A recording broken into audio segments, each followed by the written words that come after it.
आपल्या शिवदूत असतील, बूथ प्रमुख असतील, या त्यासोबतच आमचे सर्व शिवसेनेचे ज्येष्ठ पदाधिकारी, सर्व ज्येष्ठ कार्यकर्ते, आपण सर्वजण मोठ्या संख्येने इथे उपस्थित आहात। आपल्या सर्वांना मार्गदर्शन करण्याप्रसंगी जे व्हर्च्युअल आपल्याशी संवाद साधणार आहेत, आमचे सर्वांचे मार्गदर्शक सन्माननीय श्रीकांतजी शिंदे साहेब, त्यासोबतच ज्यांच्या नेतृत्वावर विश्वास ठेवत, ज्यांच्या विकास कामावरती विश्वास ठेवत, विकासाची गंगा या भडगाव पाचोऱ्यामध्ये आणणारे असे भूमिपुत्र सन्माननीय आमदार किशोरप्पा पाटील, मंचावरील सर्व उपस्थित मंडळी, आप्पासाहेब, हा जोश असाच अविरतपणे येणाऱ्या कालखंडामध्ये सुद्धा चालू राहणार आहे। ज्या पद्धतीनं येथे सांगितलं गेलं की मेरा बूथ सबसे मजबूत, ही धारणा घेऊन आमचा सर्व गावागावातील, खेड्यापाड्यातील, वाडी वस्तीतील सर्व आमचा बूथ प्रमुख शिवसेनेच्या बाबतीमध्ये न्यायालयीन लढाई असेल, काही गोष्टी चालल्या असतील, आज अनेक लोक बोलताना म्हणतात ही शिवसेना निष्ठावंतांची, ही शिवसेना यांची, ही शिवसेना त्यांची, पण बाबांनो, ही शिवसेना खऱ्या अर्थानं ही शिवसेना होती प्रभू श्रीरामचंद्रांची, ही शिवसेना होती भगवान एकलव्याची, ही शिवसेना होती भगवान श्रीकृष्णाची, ही शिवसेना होती प्रबोधनकार ठाकरेंची, ही शिवसेना होती बाळासाहेब ठाकरेंची, आणि ही शिवसेना होती एकनाथराव शिंदे साहेबांची, ही शिवसेना आहे किशोरप्पा पाटलांची, आणि ही शिवसेना आहे तुमच्या सारख्या प्रामाणिक निष्ठावंत शिवसैनिकांची। आणि आपण कोर्टामध्ये न्यायालयीन लढाई लढतोय। अरे धनुष्य असं कोणाच्या पण हातात जातं का? ते धनुष्य धरता तर आलं पाहिजे ना। हा, वाता बिता पेटवता येतात आपल्याला कुठे बी, पण हे धनुष्य खऱ्या अर्थानं आज आपल्याकडे आले, ती आपली नैतिक जबाबदारी आहे। ही नैतिक जबाबदारी येणाऱ्या कालखंडामध्ये तुम्हाला पार पडावी लागेल बांधवांनो, कारण की ज्या पद्धतीनं या भडगाव पाचोरा मतदारसंघामध्ये किशोरप्पा पाटील साहेबांनी विकास कामांचा अनेक तुमच्या समोर मांडलाय, आणि त्याच पद्धतीनं हा विकासाचा आराखडा येणाऱ्या काळामध्ये तुमच्या सर्वांसमोर येणार आहे। आणि या भडगाव पाचोरा मतदारसंघामध्ये अनेक आमदार झाले, काही आमदारांनी चांगली कामं देखील केली, आज ते विरोधातले असतील किंवा सत्तेतले असतील की आमच्या जवळचे जरी असतील, त्यांच्या चांगल्या कामाच्या बाबतीत किशोरप्पा पाटील जाहीरपणे कौतुक करतात। पण ज्या लोकांनी उभ्या आयुष्यात कधी मुतारी बांधली नाही, अरे ते लोक तुतारी वाजायच्या गोष्टी करतायत।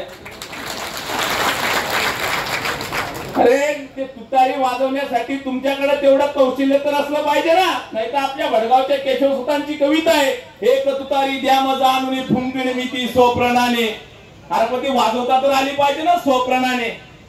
काय सर्व गोंधळ चाललेला आहे, म्हणून आपल्याला एक प्रामाणिक जात पात धर्म पंथ याच्या सर्वांच्या पलीकडे जाऊन, आणि विकास हीच आपली जात, हीच किशोरप्पाची जात, हीच तुमची आमची आणि शिवसेनेची जात, या विचारावरती बांधवांना आपल्याला चालवावं लागेल। आज नारपार सारखा प्रकल्प, आज अनेक लोकांनी पाण्यामध्ये आंदोलन केली, कुठे आंदोलन केली, राजकीय मतभेद भागण्यासाठी अनेक लोकांनी आंदोलन केले, पण सन्माननीय किशोरप्पा पाटील यांनी नारपार या प्रकल्पासाठी प्रयत्न केला, आणि या राज्यामध्ये नारपार प्रकल्प सर्वात यशस्वी असा प्रकल्प होणार आहे। त्याच्या निविदा सुद्धा काही दिवसात होतील, प्रमाण सुद्धा त्याची झालेली आहे। जवळपास 7,016 कोटी रुपये देण्याचं काम राज्य शासनाने केलेलं आहे। आणि नारपार सोबतच बांधव आपल्या भडगाव पाचोरा मतदारसंघामध्ये 100 कोटीची सूतगिरणी आणून इथल्या प्रत्येक युवकाला रोजगार आणि व्यावसायिक कसं बनवता येईल, या उद्देश सन्माननीय किशोरप्पा पाटलांच्या माध्यमातून आहे। आज MIDCच्या बाबतीमध्ये आप्पासाहेबांनी 1000 एकरच्या आसपास जमीन संपादित केली। येणाऱ्या काळामध्ये फार्मास्युटिकल कंपन्या असतील, इंजिनिअरिंग इंडस्ट्रीच्या कंपन्या असतील, आणि वेगवेगळ्या प्रकारच्या कंपन्या असतील, माझ्या गाव पातळीवरच्या खेड्यापाड्यातल्या प्रत्येक लोकाला, प्रत्येक बांधवाला त्याचा सन्मान झाला पाहिजे, त्याला नोकरी मिळाली पाहिजे, हा उद्देश सन्माननीय किशोरप्पा पाटलांचा आहे। आदरणीय आमचे सुनील आबा येथे बोलून गेले की जलसंधारणाच्या संदर्भामध्ये किशोरप्पा पाटलांनी ज्याप्रमाणे ज्योतिराव फुले, राजश्री शाहू महाराज, छत्रपती शिवाजी महाराजांनी ज्याप्रमाणे शिवकालीन बंधारे त्या काळामध्ये बांधले होते, हा शिवकाळ नक्कीच नाही, पण किशोरप्पा पाटील सारखा माणूस छत्रपती शिवाजी महाराजांच्या विचारावरती चालतो।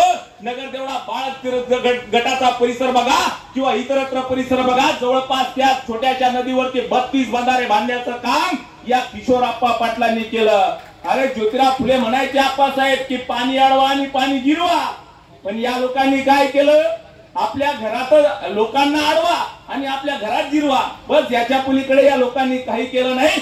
तुम्ही विकास पुरुष याच्यासाठी आहात, कारण की जे आज तुम्ही करून दाखवताय न भूतो न भविष्यती कोणी करू शकणार नाही. जवळपास या मतदारसंघासाठी 1500 कोटी रुपयांचा निधी सन्मान्य किशोरप्पा पाटलांनी या माध्यमातून आणलेला आहे. गिरणेवरील या जवळपास गिरणेवरती 5 स्वातंत्र्याच्या कालखंडापर्यंत एकही गिरणेवरती एक पूल नव्हता. आज किशोरप्पा पाटलांच्या माध्यमातून जवळपास गिरणेवरती 5 पुलांची निर्मिती झालेली आहे. हा विषय आपण प्रामुख्याने बांधवांना समजून घेतलं पाहिजे. म्हणून आज राजकारण करत असताना विरोधकांकडून अत्यंत चुकीच्या भावनेने चुकीच्या व्यवस्थेच्या माध्यमातून आपल्याकडे येणाऱ्या काळामध्ये काहीतरी बोललं जाईल, काहीतरी सांगितलं जाईल, तुम्हा आम्हाला भ्रमित केलं जाईल. गाव पातळीवरचे अनेक लोक येतील, अनेक उमेदवार तयार होतील आणि जसा पावसाळा येतो तसं छत्र्या उगतात ना, त्या पद्धतीने अनेक उमेदवार तयार होतील. ते तुम्हाला सांगतील, कोणी म्हणतील तू आमचा अमक्याचा ढमक्याचा टमक्या लागतो आणि आता तू आम्हाला मतदान कर. पण त्यावेळेस त्यांना सांगा, अरे बाबा ज्यावेळेस माझ्या घरात दशक्रिया विधी होती, दावं होतं, मौत झाली होती, माझ्या घरात जावळ होतं, साखरपुडा होता, लग्न होतं, त्यावेळेस तुला आपली जात आठवली नाही किंवा तुला समाज आठवला नाही.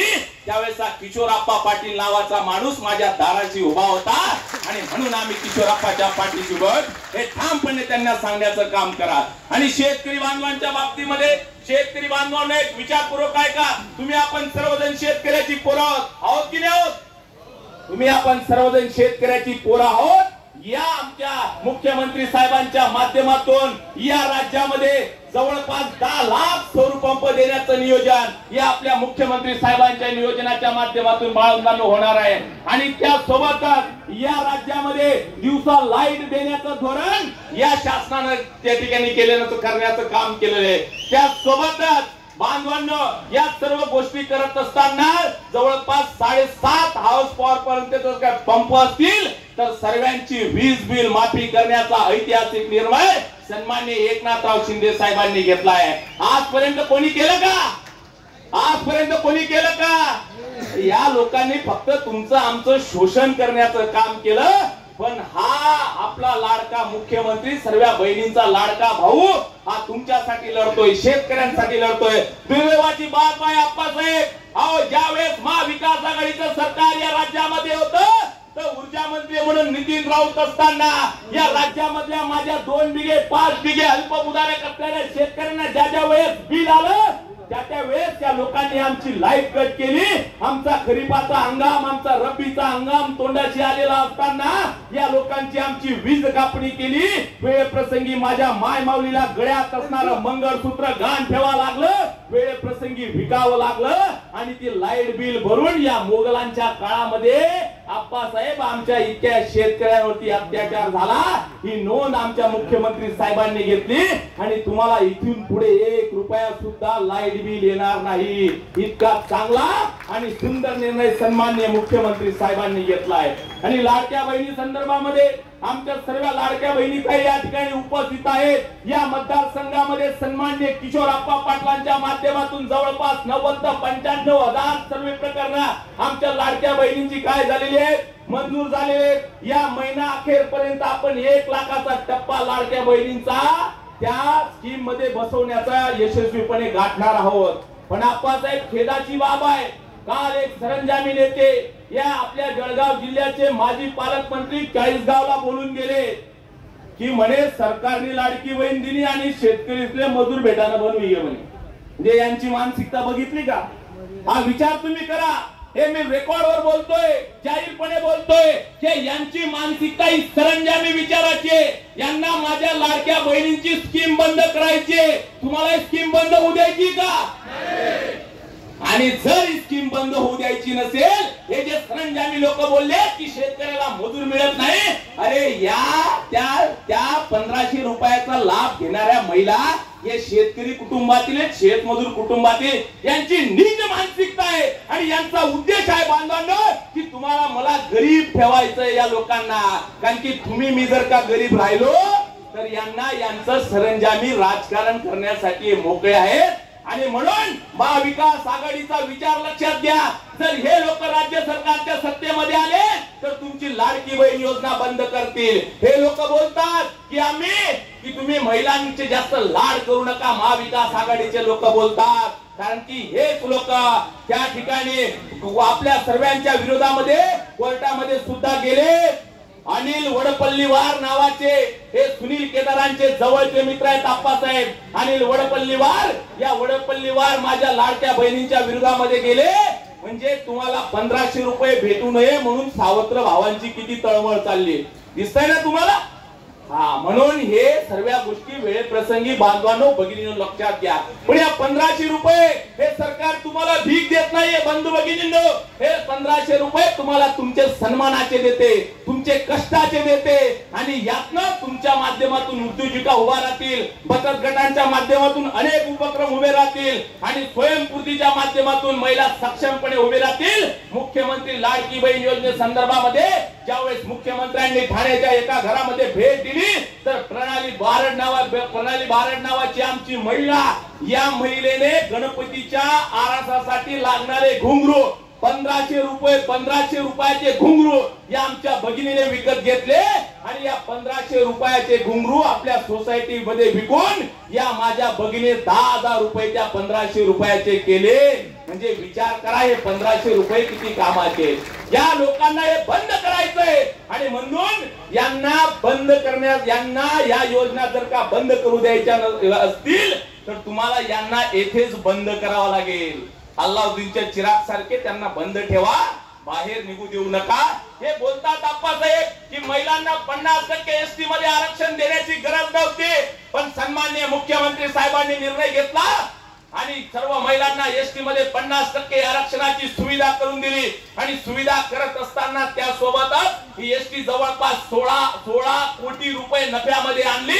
त्यासोबत जे कर्मचाऱ्यांचे अनेक दिवसापासूनचे आंदोलनाचे प्रश्न होते, विविध प्रश्न होते, त्या प्रश्नांच्या माध्यमातून सन्माननीय एकनाथराव शिंदे साहेबांनी प्रत्येक आपल्या ज्या एसटी कर्मचारी बांधव असतील या प्रत्येकाला जवळपास त्याच्या खात्यामध्ये प्रत्येक महिन्याला त्याच्या पगारामध्ये 6500 रुपयाची घसघशीत वाढ केली. या अगोदर केली का कोणी? नाही केली. म्हणून असा लाडका मुख्यमंत्री आणि या विविध योजनांसाठी सन्माननीय किशोरप्पा पाटील साहेबांनी या ठिकाणी प्रयत्न केल्याचं आपल्याला दिसतंय. आणि आप्पासाहेब एक खोटा नॅरेटिव्ह या लोकांच्या माध्यमातून सेट केला जातो. तुम्हाला मला प्रत्येकाला आमच्या गरीब भोळ्या बाबड्या जनतेला सांगितलं जातं, माझ्या मुस्लिम बांधवांना सांगितलं जातं की हे लोक जर का सत्तेत आले तर तुम्हाला पाकिस्तान मध्ये पाठवतील. हे लोक सांगतात, माझ्या दलित बांधवांना सांगतात, दलितांना सांगतात हे सरकार आपल्या विचाराचं नाही म्हणून जर काही लोक सरकारमध्ये आले तर तुमचं आरक्षण संपवतील. माझ्या एसटी बांधवांना सांगतात की तुमचं आरक्षण संपवतील, ओबीसी बांधवांना सांगतात तुमचं आरक्षण संपवतील. अरे आरक्षण संपवण्याची तर भूमिका महाविकास आघाडीवाल्यांनो अरे तुमची आहे. कारण की तुमचे नेते राहुल गांधी अमेरिकेमध्ये बोलले की येणाऱ्या काळामध्ये जर का आम्ही सत्तेमध्ये आलो तर आरक्षण संपवण्याचा प्रयत्न करू. हा देश संविधानावरती चालतो. आप्पासाहेब मंडल आयोगाला जर का कोणी विरोध करत असेल तर या काँग्रेसवाल्यांनी केला. अरे हिंदू कोड बिल महिलांच्या आरक्षणाच्या बाबतीत जर का कोणी विरोध केला असेल तर या काँग्रेसवाल्यांनी केल्याचं पाप माझ्या बंधू भगिनी तुम्ही लक्षात घ्या, या लोकांनी केलंय. आणि संविधानामध्ये ताकद आहे. अरे संविधानाने तुम्हाला मला मताचा अधिकार दिलाय, दिला की नाही? अधिकार आपल्याला संविधानाने दिलाय. तुम्हाला मला बोलायचा अधिकार कोणी दिला? संविधानाने दिला. अरे शिवसेना आपल्या एकनाथराव शिंदे साहेबाला पक्षाला मान्यता कोणी दिली? संविधानाने दिली. अरे संविधान असं तसं बदलणार नाही, एक खोटा नॅरेटिव्ह सेट करतात. अरे संविधानामध्ये एवढी मोठी ताकद आहे, अरे संविधान एवढं मोठं आहे म्हणून मी म्हणतो अरे मेरे भीम ने कलम उठाई इस देश का संविधान बन गया. मेरे भीम ने कलम उठाई इस देश का संविधान बन गया. अरे संविधान की ताकत तो देखो, आज एक चाय बेचने वाला देश का पंतप्रधान बन गया, पंतप्रधान बन गया. अरे संविधान अशा तुमच्या सारख्याने संपणार नाही. आमच्या अल्पसंख्याक बांधवांनो तुम्ही जेथे उपस्थित असाल तर तुमच्यावरती कुठल्याही प्रकारे अन्याय आम्ही या व्यवस्थेच्या माध्यमातून होऊ देणार नाही. कोणी काय बोलतं नाही बोलतो तो सर्व विषय बाजूला ठेवा. पण आपल्याला येणाऱ्या कालखंडामध्ये एकनाथराव शिंदे साहेब सारखा मुख्यमंत्री जर का परत हवा असेल तर किशोरप्पांची हॅट्रिक परत एकदा तुम्हाला आम्हाला प्रत्येकाला गरजेची आहे. जर का विकास काम आपल्याला खेचून आणायचे असतील तर आपल्याला बांधवांनो परत एकदा या सावत्र भावांचा आपल्याला नायनाट करावा लागेल. हे सरकार शेतकऱ्यांचं आहे, हे सरकार कष्टकऱ्यांचं आहे, हे सरकार वारकऱ्यांचं आहे, हे सरकार तरुणांचं आहे, हे सरकार माझ्या प्रत्येक गावागावात असणाऱ्या महिला भगिनींसाठी आहे. आणि कोणी किती जरी घुंगरू बांधून बसलं आपल्या समोर निवडणुका लढविण्यासाठी तरी सुद्धा आपण कुठल्याही प्रकारे घुंगरूच्या आवाजाला घाबरायचं नाही. कारण की आपल्याला चांगले चांगले सोंग काढता येतात. तुम्ही काही टेन्शन घ्यायचं गरज नाही. हा आपाच्या पाठीमागे भक्कमपणे उभा राहा आणि विरोधकांना वेळ प्रसंगी धक्का द्या. म्हणून आप्पासाहेब मी म्हणतो की निवडणुका आली की आठवते यांना जात, निवडणुका आली की आठवते यांना जात. कुणी सांगेल बापाचा वारसा या 2 महिन्याच्या आत, कुणी करतील आपला युतीत राहून घात. पण लक्षात ठेवा बंधू भगिनींनो, आपल्याला द्यायची किशोरप्पाला साथ, किशोरप्पाला साथ. आणि म्हणून येणाऱ्या कालखंडामध्ये या सर्व योजनांसोबत अनेक विषय आपल्याला येणाऱ्या कालखंडामध्ये राबवावे लागतील. आप्पासाहेब भडगाव पाचोरा मतदारसंघ आज खऱ्या अर्थानं तुमच्या पाठीशी सक्षमपणे उभा आहे आणि निश्चित येणाऱ्या कालखंडामध्ये सुद्धा राहील. किती जरी बॅटरी चमकवली तरी हॅट्रिक करतील. किती जरी कोणी ट्रॅक्टर चालवला तरी या भडगाव पाचोरा मतदारसंघामध्ये तुमचाच ट्रॅक्टर चालेल हे परत एकदा जाहीरपणे सांगतो. आणि हा भडगाव पाचोरा मतदारसंघ ज्याचा मतदारसंघ क्रमांक 18 आहे, जवळपास टोटल मतदार बंधू भगिनींनो, सर्व बुद्ध प्रमुखांनो, शिवदूतांनो परत एकदा लक्षात द्या. मी महत्वपूर्ण माहिती सांगतोय. टोटल मतदान जवळपास 3,16,726 आपलं आहे. जवळपास यामध्ये पुरुष मतदार 1,64,688 आहेत. स्त्रिया जवळपास 1,52,32 आहेत. आणि त्यापैकी